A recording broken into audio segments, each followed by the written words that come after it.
Assalamu alaikum wa rahmatullahi wa barakatuh, chers frères et sœurs. J'espère que le mois de jeûne se passe bien pour tout le monde. Dans notre petite série d'interventions de la minute de science avant l'iftar, ce soir nous allons voir le thème de, on va dire, une petite explication du mot as-sawm. Sawm, qui vient de la racine trilitère en arabe sad, waw, mim, et qui donne également siyam. As-siyam, donc ce sont des mots qu'on traduit de manière générale par le jeûne. Ce sont des mots qui sont synonymes dans la langue arabe de manière générale. Il n'y a que dans le Coran où il y a une différence qui est faite par Allah Azza wa Jal, mais dans la sunna du prophète alayhi salatu wassalam, et dans la langue arabe en général, on ne fait pas de différence entre le terme as-sawm ou as-siyam. Et donc, de manière générale, ce terme signifie l'abstinence, quelle que soit la nature de cette abstinence.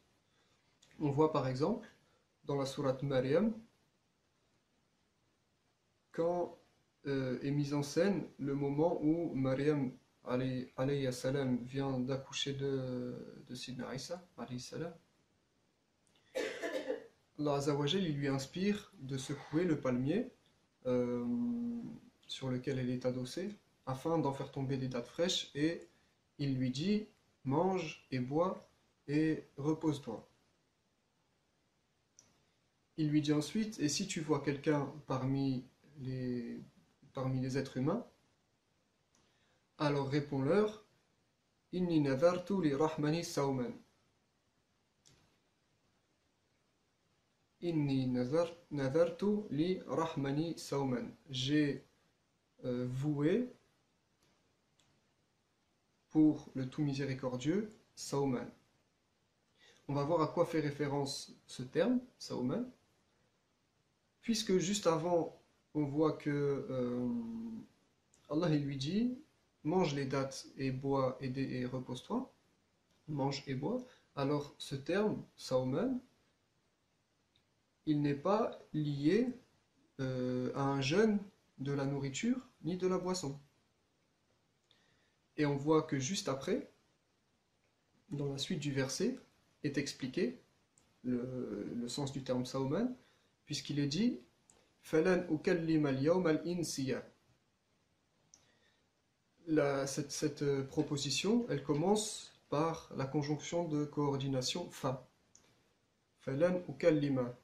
Donc, je ne parlerai pas al-yawma insiya, aujourd'hui, à un être humain.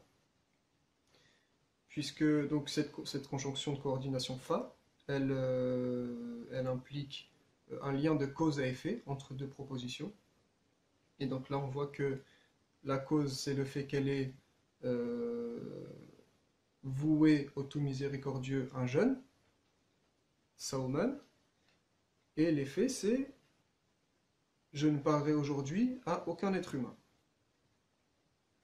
Donc on voit que le jeûne, il n'est pas nécessairement, pas strictement lié au jeûne du ventre, au fait de ne pas manger ni ne pas boire.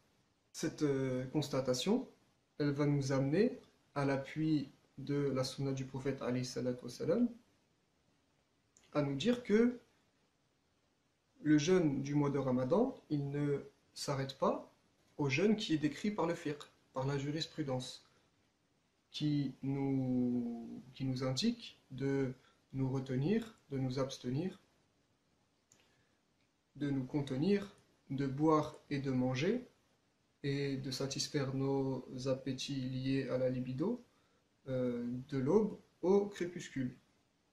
Mais, selon la charia de l'islam, comme le décrivent les savants, cette abstention du boire et de manger et de satisfaire les besoins de la libido, ce ne sont qu'une première étape, qu'un premier stade de l'outil qu'est le jeûne pour atteindre les objectifs du jeûne qu'on a vu dans d'autres interventions,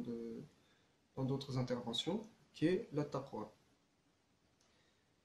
Et donc ce premier stade qui est le jeûne, on va dire, du corps, doit être suivi par d'autres stades pour atteindre cet objectif qui est la taqwa, qui est un état, on va dire, un état intérieur de relationnel entre l'être humain, entre la création, la créature humaine et le Dieu, notre Seigneur, notre Créateur. Et ces autres stades du jeûne, ces autres facettes du jeûne, dans lesquelles on va plus loin dans notre jeûne et dans la construction de notre relation à Allah pour atteindre la taqwa, elles vont être décrites, Inch'Allah, dans d'autres interventions par Sidi Abu Safa, Inch'Allah. Wallahu a'lam wa ahkam, subhanaka Allahumma wa bihamdika wa ashhadu an la ilaha illa ant, astaghfiruka wa atubu ilayh. سبحان ربك رب العزة عما يصفون وسلام على المرسلين والحمد لله رب العالمين.